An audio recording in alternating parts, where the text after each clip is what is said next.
So we have obtained an expression, a general expression for the transition rate, which is valid for any potential energy surface U of Q. Now let's consider a very important in practice case for which the calculation can actually be performed fully, completely. All these integrals can be analytically calculated, and a very nice and useful expression for the transition rate is obtained. This is the case of the harmonic transition state theory.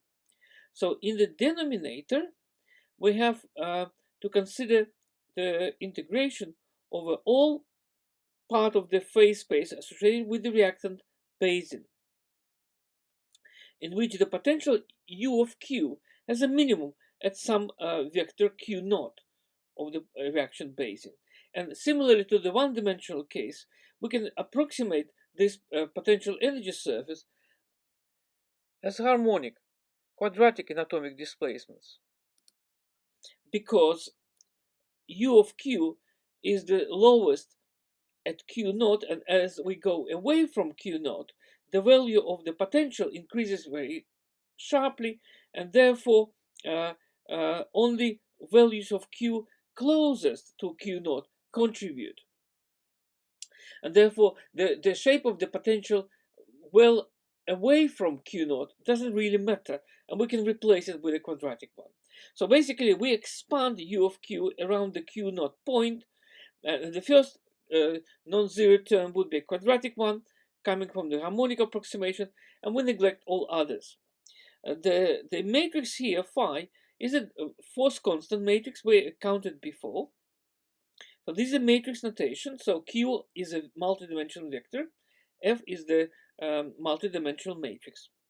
So the matrix F is related to the dynamical matrix at the minimum, at point Q naught, via this expression, and M here is the mass matrix in the power 1/2. Similarly to the way we dealt with these displacements vectors in the vibrational theory, we introduce a vector y, which is which rescales the atomic displacements Q minus Q naught, which is a displacement.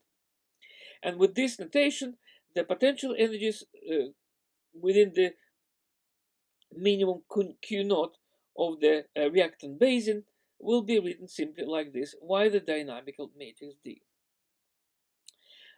Next, we will change variables. So originally in the denominator, we integrate over Q's. Now let's integrate over this new vector y. The change of variables is done via this Jacobian, which is simply the square root of the mass. And the integration becomes this one. So we have this integral originally, so this is the same as this. And now we change variables to y. We replace U of Q with this expression, take the exponent of U Q naught out, and here we're left with the y integral over the whole space, because again, remember, as in the one-dimensional case, we can now extend the integration over the whole space, not only in the reactant basis, because this exponential term goes to zero very, very quickly anyway. And this integration can be performed analytically. And this can be done by writing the dynamical matrix via its spectral representation. So omega lambda squares are the squares of the vibrational frequencies. Lambda corresponds to normal modes, and E lambda is the eigenvector of the dynamical matrix for the normal mode lambda. In that case, this quadratic form in the exponent is actually written like this, and we can combine these terms here into scale. These are scalars. This is a dot product of E lambda and Y vectors, and this is Y lambda. And this is exactly what we introduced while considering vibrations. These are normal modes, scalars Y lambdas. So in terms of normal modes, the potential energy is a sum of the terms associated each with a normal mode. Then the integration then could be easily done. because the Jacobian transformation here is 1. It's associated with these vectors. So we have done this once already while considering vibrations. So, so this integral, then we have that prefactor here, that prefactor here. Then we run the integration over the each y lambda mode, because now the exponential term here becomes a product of different contributions, because in the exponent we have a sum, so the exponent is a product then, and this is the Gaussian integral, and the result is here. So the important conclusion from the denominator integral is that the denominator integral is related to the energy, potential energy of our system at the minimum of the reactant potential basing, and contains a product here of the vibrational frequencies at that basing minimum. Now let's consider the numerator. In the numerator, we have this integral taken over the dividing surface. But we can replace it also with a volume integral by introducing this delta function. Okay?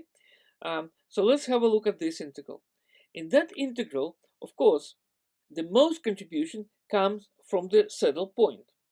As we move away from the saddle point, the potential energy increases in all directions. So in any direction here, along that dividing surface, the potential energy increases. But in that direction, in the perpendicular direction, it does not. It has a maximum there. So now if we expand this potential energy surface around the saddle point QSP, we will find 3n minus 1 degrees of freedom with positive frequencies. They are responsible for the increase of the potential energy surface as you move away from the saddle point in the directions where the potential energy increases. And one negative term, which corresponds to this special normal mode here, which goes perpendicular to the dividing surface. So this dividing surface, it goes perpendicular. This is the saddle point, in which case the potential energy actually has a maximum there. Therefore, the omega square frequency is written here with a minus sign. These normal modes are related to the displacement vectors and the eigenvector of the dynamical matrix calculated at the saddle point via this expression. Okay. Note that at the saddle point, this y imaginary, we call it imaginary normal mode, because the frequency here, omega square, is negative. This omega is imaginary. So it's equal to 0. Okay, so this surface integral contains this expression for the absolute value of the vector EQ. Now I will show you that it's actually equal to 1. So the calculation should be done very carefully. So what is this? Consider a square of that vector EQ.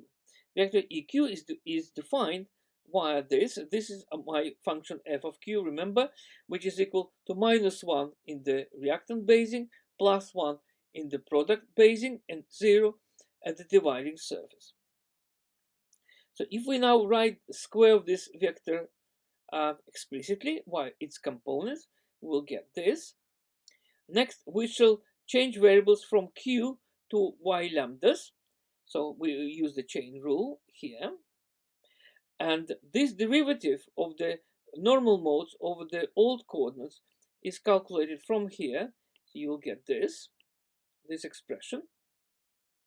And then we're substituting inside here, we get to this point. Now you can take the square root of masses. It's squared here, so we can take it out. The mass cancels out, and you have the double sum over lambda and lambda prime, because we have square these partial derivatives, and the sum over I we shall collect with this with the product of these components of the eigenvectors. So these are two eigenvectors, taken the dot product of them of lambda and lambda prime. And this is a conical symbol because the eigenvectors are, of course, orthogonal of the dynamical matrix. So we arrive in here. So what is this? This is basically a sum of squares of partial derivatives of the function f with respect to different y lambda coordinates. But let's have a look how we have chosen this function f. We specifically chosen it in such a way that its directional derivative along the direction of the normal to the surface is equal to 1. This means that the partial derivative of this function with respect to this imaginary normal mode coordinate will be equal to 1, but with respect to all others it will be equal to 0. So this expression is simply equal to 1. So that absolute value of EQ is equal to 1 and can be removed. So we need to calculate this integral only over the dividing surface. At this point, it's easier to go back to the volume integral, in which we have this delta function of the f of q written here. But this delta function would simply be delta function of this imaginary coordinate, which ensure that the dividing surface is considered. Otherwise, this integration is absolutely analogous to what we did for the denominator. So we take the potential energy U of Q from here. Because of the delta function here, the integration of this y imaginary is trivial. It leads to imaginary coordinate being equal to 0. So that term is not needed at all. And we only need to consider 3n minus 1 degrees of freedom, which corresponds to the real frequencies omega, positive omega squares. So this will give us this integral, and integration here will be performed over all normal modes apart from one, which corresponds to this imaginary frequency. And this term would be simply taken out. This integration is performed exactly in the same way as before for the denominator, and this is the final result. Now, if we collect all these results together for the numerator and denominator here, we shall obtain the following expression for the transition rate. First of all, we notice that it does contain this exponential term precisely of the same type as in the one-dimensional model. So this difference of the potential energy at the saddle point and the energy at the minimum of the reactant basin is the energy barrier. Here, instead, we have the ratio of products of frequencies. In the numerator, we have all frequencies in the minimum of the reactant basin. In the denominator here, we have all frequencies at the saddle point, apart from the imaginary frequency. So if you now imagine that all frequencies at the saddle point are the same as the corresponding frequencies in the reaction basin, so they cancel out, we are left with only one frequency here, because in the numerator we have one frequency more, which corresponds to the transition from the minimum of the basin into the saddle point directly. It corresponds to the reaction coordinate, which takes the system from the minimum of the basin to the saddle point. And in that sense, we will have here omega of that frequency divided by 2 pi times the exponential, and this is precisely one-dimensional result.